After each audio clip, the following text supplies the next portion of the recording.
paling tidak ibadah itu kalau diterima oleh Allah minimal ada 3 syarat. Pertama, orang Islam, orang beriman. Tanpa iman atau Islam, ibadah nggak diterima. Yang kedua, sesuai dengan syariat, artinya sesuai dengan ajaran Rasulullah. Sholat subuh masih itu olahragawan kok dikerjakan 4 rakaat, nggak diterima.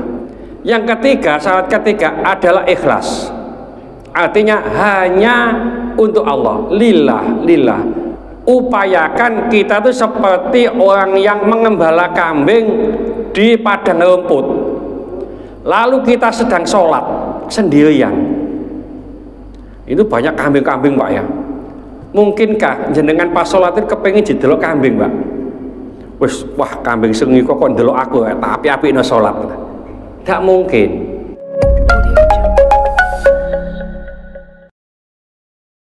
Assalamualaikum warahmatullahi wabarakatuh. Bismillahirrahmanirrahim. Wa an Uqbah bin Amirin radhiyallahu anhu qala. Ini nyoba pakai kacamata, mudah-mudahan masih melihat. Dari Uqbah bin Amir, mudah-mudahan Allah meridhoinya, ia berkata, sami'tu Rasulullah sallallahu alaihi wasallam yaqulu, aku pernah mendengar Rasulullah SAW bersabda, kullu mri'in, setiap orang, fi dhilli shadaqatihi, dalam naungan sodakonya, hatta yufshola bainan nasi, sampai dipisahkan di antara manusia. Maksudnya dipisahkan itu sudah diputuskan ya amal ibadahnya. Ibnu Hibban wal Hakim. Ya. Nah, nanti sesuai dengan hadis yang di awal tadi, kalau kita itu diputuskan perkara kita, artinya dihisab, itu kita dalam naungan sodakoh kita ya. Jadi sodakoh kita ini bisa membantu, bisa menolong. Bahkan kalau dalam Quran disebutkan, orang yang meninggal, seandainya dia itu dihidupkan kembali, yang ingin dikerjakan satu Pak, yaitu sodakoh. Ya tahu sudah nyampe di situ enggak Abu malamnya itu Ustadz siapa? Syafi'i ya? Oh kadang sitir ya. Ya. Jadi orang yang mati kalau dihidupkan kembali, dia hanya ingin mengerjakan sodakoh. Jadi pumpung-pumpung kita ini masih mampu, maka sebaiknya kita bersedekah, utamanya sedekah subuh. Ini ada tulisannya sedekah subuh kan Pak? Ya ada ya. Jadi di beberapa masjid itu ada kotak ya sedekah subuh. Begitu, karena subuh itu dalam hadis sahih, barang siapa yang bersedekah waktu pagi, maka satu malaikat ini mendoakan, ya Allah, orang yang bersedekah pagi ini kembangkanlah harta bendanya, ya berikanlah rezeki yang banyak. Yang satu malaikat mengatakan, ya Allah, yang tidak bersedekah pada pagi hari ini, hancurkanlah harta bendanya. Lho ngono ku sampai nek pas Jumatan itu Pak ya, mulia terakhir. Engko sampean nggawa dhuwit 100.000, ijolno 5.000-an oleh 20 sampean. Setiap subuh nggawa 5.000, setiap subuh 5.000, 20 dina mek 100.000 Pak. Jadi mantep 5.000-an. Ya, engko malaikat sing kok didelok 5.000, 5.000. Menis gawe catet Pak. Saya mulai situ, apa gak catet? Pancet 5.000 gitu ya. Ngono ku ngapunten. Terus ijol sing 2.000-an, Pak. Ngono kang bawa cicili ya. Pagi sampeyan anu pagi nang masjid ya 2.000 memberi pelajaran ya. Termasuk ngapunten, jangan sampai anak kita waktu Jumatan tidak membawa uang untuk sedekah. upayakan anak kita yang Jumatan, baik yang kecil maupun sudah remaja, kalau Jumatan upayakan, kalau subuh kan nggak bisa Pak, anak-anak kan nggak ada. Jumatan itu biasanya anak-anak Jumatan, bawai uang 2.000, 5.000, kalau yang udah remaja 10.000 umpamanya, untuk membiasakan apa? Membiasakan sodako. Karena ada orang yang begini Pak, opo sampean kok gak sodako? Sampean gak ngerti ta? Aku iki sik durung iso ikhlas, makan aku gak sodako. Sodako nek gak ikhlas, iku gak diterima. Iku alasan wong pinter Pak. Padha ngene iki lho. Sampeyan gak salat apa? Sampeyan gak ngerti ta? Aku durung iso khusyuk. Salat gak khusyuk gak diterima Gusti Allah. Memang betul begitu. Ini kan ya repot ini. Khusyuk gak khusyuk salat. Ikhlas gak ikhlas sodako, engkau ditoto Gusti Allah, gitu loh. Jadi ngulinana sodako dhisik, ikhlas gak ikhlas ndak apa-apa, ya.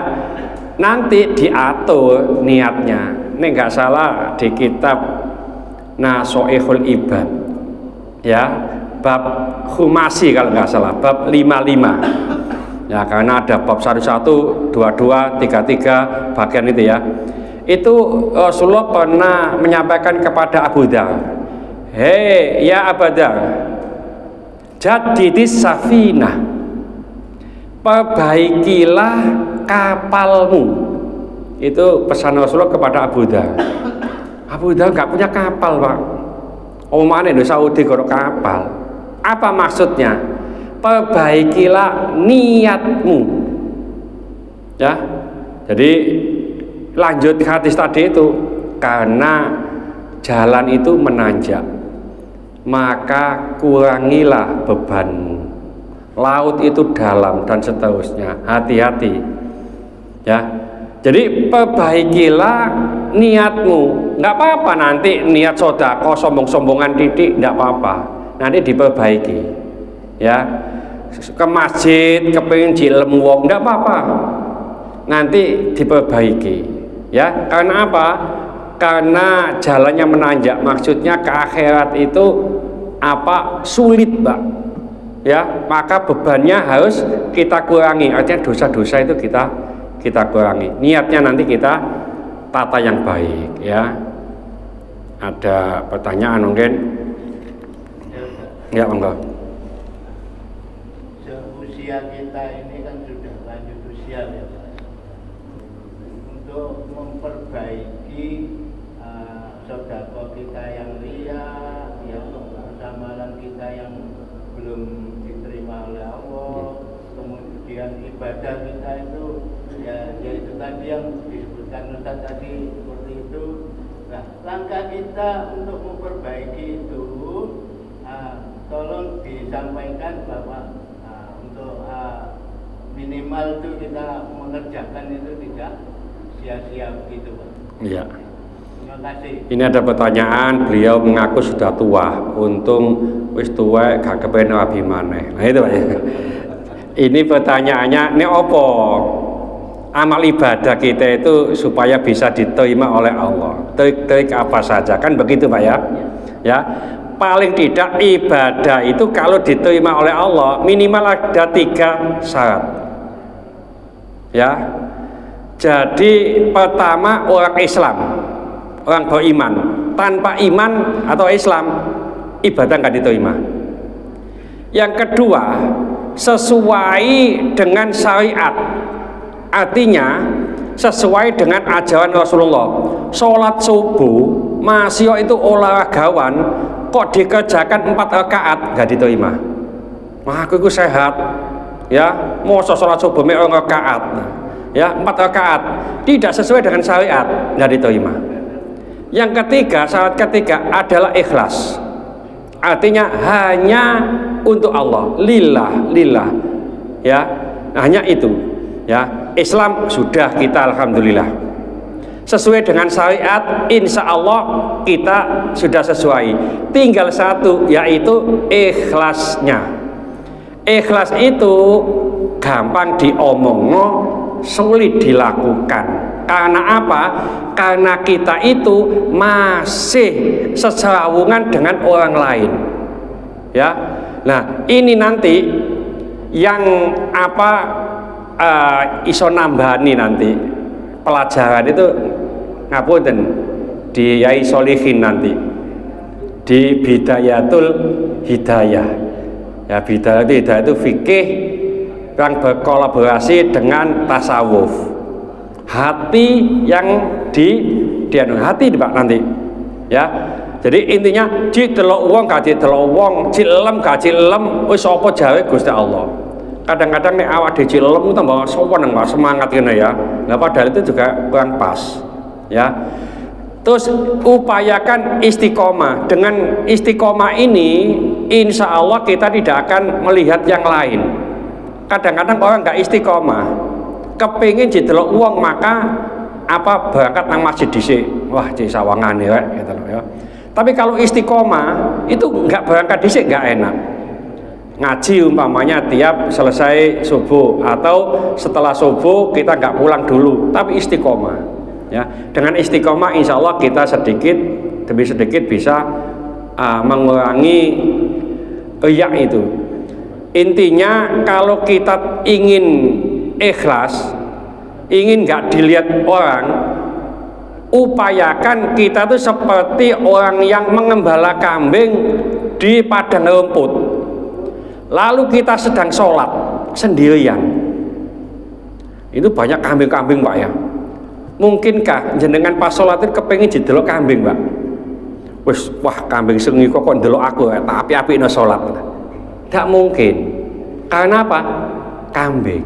Oleh karena ini sampai sholat kepengin khusyuk, gak pengen dilihat orang, sampai aja anggap kanan kiri ini kambing ya. Anggap kanan kiri tidak ada orang gitu loh, kok jangan kambing ya. Lagi saya tadi itu Ustadz, iya orang kambing lah nanti ya, anggap aja tidak ada gitu ya. Jadi kita upayakan gitu, nyemplungi anggap aja kanan kiri kambing, gitu aja, plek wis ya. Sholat kanan kiri kambing, datang duluan ada orang lain masuk kambing, gitu aja. Ya, mudah-mudahan sedikit ini dibarengi hidayah oleh Allah Subhanahu wa taala. Mudah-mudahan segala hajat kita dikabulkan Allah, segala kesalahan kita dibantu oleh Allah. Mudah-mudahan anak-anak kita menjadi anak soleh solehah, taat kepada Allah, patuh dan nurut kepada kedua orang tua. Terima kasih keturunan, mudah-mudahan Allah memberikan keturunan yang soleh solehah. Terima kasih jodoh, mudah-mudahan Allah memberikan jodoh yang soleh solehah. Mudah-mudahan di antara kita, keluarga kita, handetolan kita, tetangga-tetangga kita yang saat ini dan sakit baik di rumah sakit maupun di kediaman, mudah-mudahan Allah cepat mengangkat penyakitnya, menyembuhkan penyakitnya, dan mudah-mudahan Allah memberikan kesabaran kepada yang sakit, dan dengan kesabaran ini mudah-mudahan Allah mengangkat seluruh dosa-dosanya, dan mudah-mudahan Allah mengampuni dosa-dosanya orang yang mendolimi kita. Al-Fatihah. Bismillahirrahmanirrahim. Al-asri innal insana fi khusrin illa alladziina aamanu wa 'amilus sholihati wa tawassaw bil haqqi wa tawassaw bis sabr. Subhanakallahumma wa bihamdika asyhadu an la ilaha illa anta astaghfiruka wa atubu ilaik. Assalamualaikum warahmatullahi wabarakatuh. Allahumma sholli ala sayyidina Muhammad